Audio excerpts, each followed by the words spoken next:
ila an qala faslun fi ahkamis shalah syurutuha satru rajulin wa amatin ma baina surratin wa rukbatin.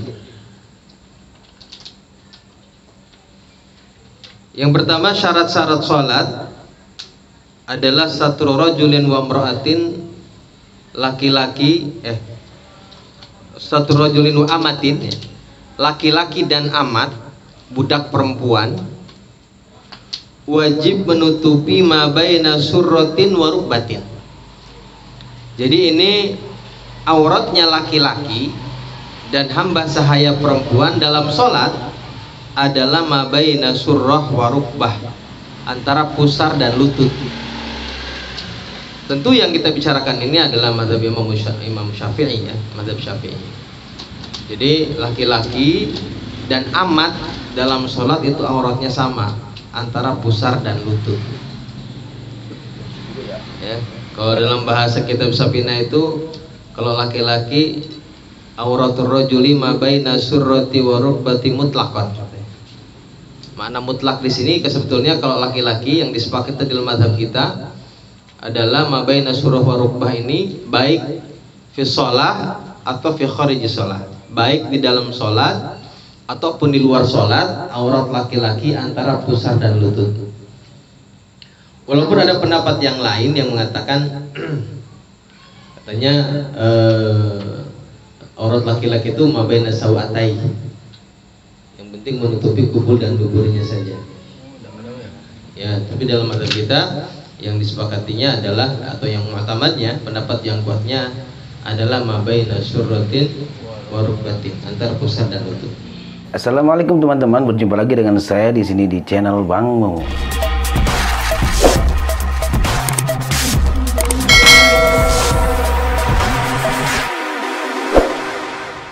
Jadi amat itu sama seperti laki-laki dalam sholat, tetapi di luar sholat, ya, amat sama seperti perempuan yang merdeka.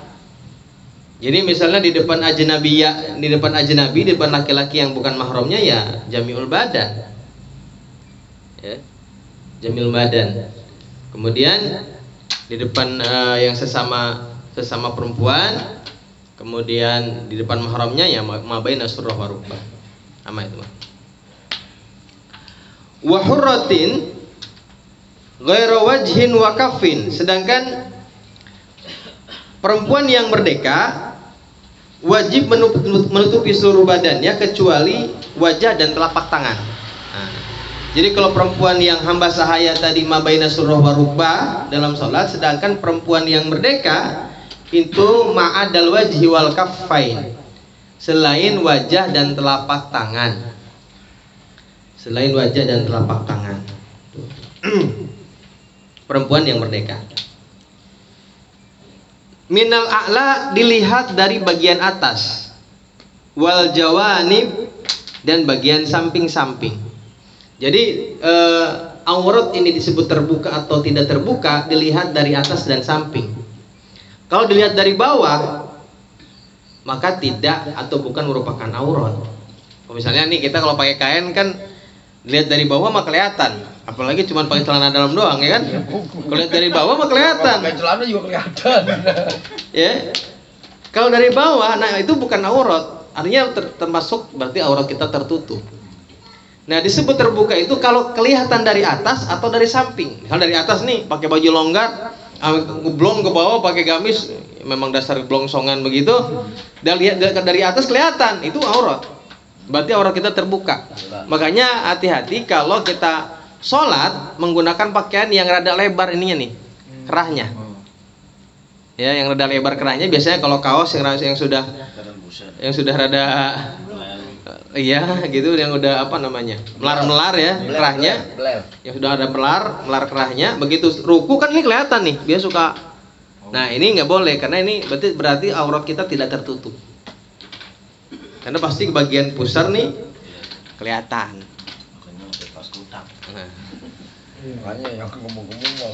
Ya, atau dari jawani, dari samping, dari sini, oh ini bolong misalnya kelihatan. Jadi disebut tertutup atau tidak tertutup itu dilihat dari atas dan dilihat dari samping. Kalau dari bawah mah ya tidak Artinya kalau dari bawah tidak termasuk terbuka, artinya tertutup ya. Yang berikutnya bima la yuhkal launa, bima la yahkil launa ya. Dengan sesuatu yang tidak menggambarkan warna kulit ya. Jadi menutup aurat itu yang pertama tadi supaya tidak terlihat dari bagian atas dan samping. Yang kedua dengan sesuatu yang tidak menceritakan atau tidak memperlihatkan warna kulit ya, namanya penutup aurat ya. Jadi penutup aurat itu kalau dilihat di dalam syarat kita fikih yang lain itu ada 3 minimal. Yang pertama tadi harus ada jirimnya, harus ada bentuknya ya. Berarti kalau ditutupi dengan gelap saja ya, kalau kita masuk ke tempat gelap kan aurat kita nggak kelihatan, tapi gelap kan nggak ada bentuknya, harus ada bentuknya. Yang kedua harus meliputi badan ya. Kalau masuk tenda saja itu juga tidak termasuk menutupi aurat, karena kalau tenda kan tidak meliputi badan. Yang ketiga la yahkil laun, yang tidak menggambarkan warna kulit, artinya jangan yang transparan walaupun ada bentuknya ya, walaupun meliputi badan, tapi kalau transparan mah kelihatan tetap. Nah, jadi yang bima la yahkil laun itu adalah dengan sesuatu yang tidak menggambarkan warna kulit ya. In qadaru alaihi, jika mampu untuk menutup aurat ya. Kalau nggak mampu misalnya karena nggak ada ya, maka sah-sah saja sholatnya. Kalau kita tidak memiliki sama sekali dan tidak ada orang yang bisa kita pinjam pakaiannya, maka sama sekali berarti boleh, artinya sah sholat tanpa menutup aurat, dengan catatan kalau memang betul tidak ada.